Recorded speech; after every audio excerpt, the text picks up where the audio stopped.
Boker Tov les Koulam. Alors aujourd'hui, on est le Kohar Nissan, le 28 du mois de Nissan. On sait que tous les Kohar de chaque mois, c'est le jour qui donne la force à tout le mois.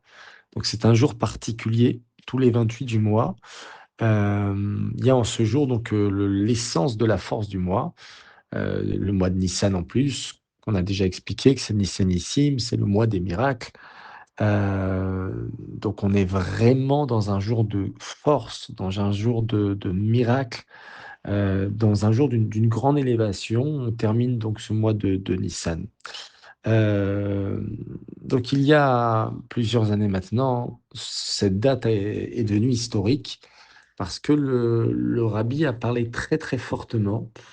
À un moment donné, il a rassemblé tous les chassidim, il a dit que c'était un moment historique et même révolutionnaire. Il a dit que c'est un un tournant, un tournant dans la manière de vivre le Mashiach, de vivre la Géoula. Il dit: «Ça suffit plus d'agir». Il dit comme ça, il dit: «Moi, j'ai fait tout ce qu'il fallait pour faire venir le Mashiach et maintenant je vous lègue cet objectif, c'est-à-dire de faire venir le Mashiach». Alors quoi? En agissant? Oui, mais ça suffit pas. Il dit que maintenant il faut changer la manière de penser, changer la manière de ressentir, changer notre conscience. Jusqu'à maintenant, on faisait parce que bon, le rabbi l'a demandé,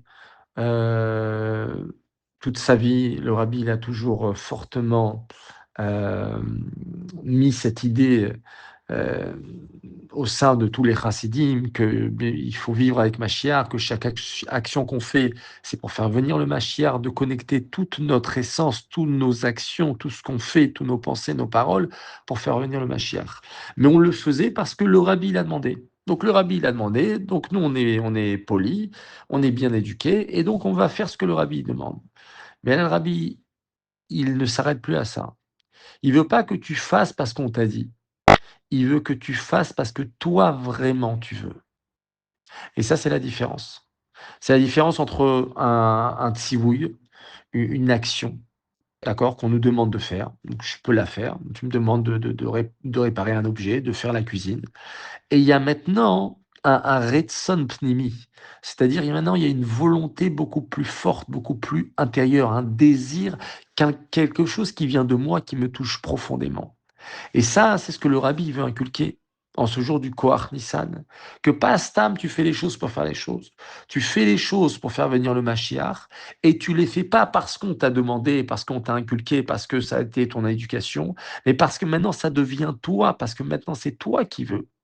Et ça, c'est une clé, par exemple, dans le domaine de l'éducation, que on peut ordonner à son enfant beaucoup de choses. Il faut se lever, il faut travailler, il faut aller à la tfila, il faut étudier, il faut mettre les tzitzit, il faut mettre la tzedaka, et cetera.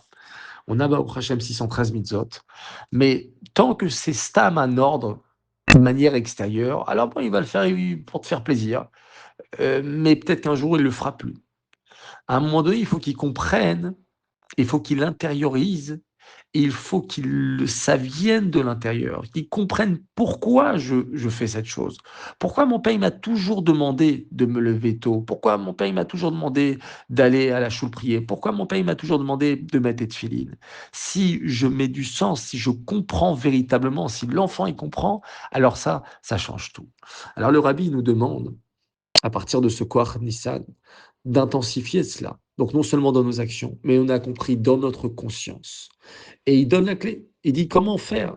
Eh bien justement, pour alimenter cette conscience, il faut étudier les sujets de Mashiach et de Géoula. C'est pour ça que dans beaucoup de shul, dans beaucoup de Bate Chabad, à la fin de la tfila, on dit un mot de Géoula et Mashiach pour apprendre, pour comprendre, pour intérioriser, pour répéter, jusqu'à que tu ressentes vraiment.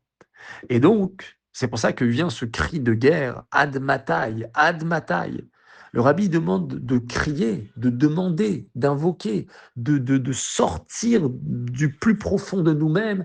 Ad Matai, jusqu'à quand? Jusqu'à quand on va laisser ce monde comme ça, avec les souffrances, avec les maladies, avec les guerres, avec les machins? Alors, Ad Matai, jusqu'à quand? Alors, bien entendu, première étape, c'est libérer son étincelle du Mashiach et donc libérer son Mashiach personnel. Mais bien entendu, c'est pas que tu as évolué toi personnellement que ça va s'arrêter là. Il faut maintenant libérer le peuple, libérer la globalité du monde entier.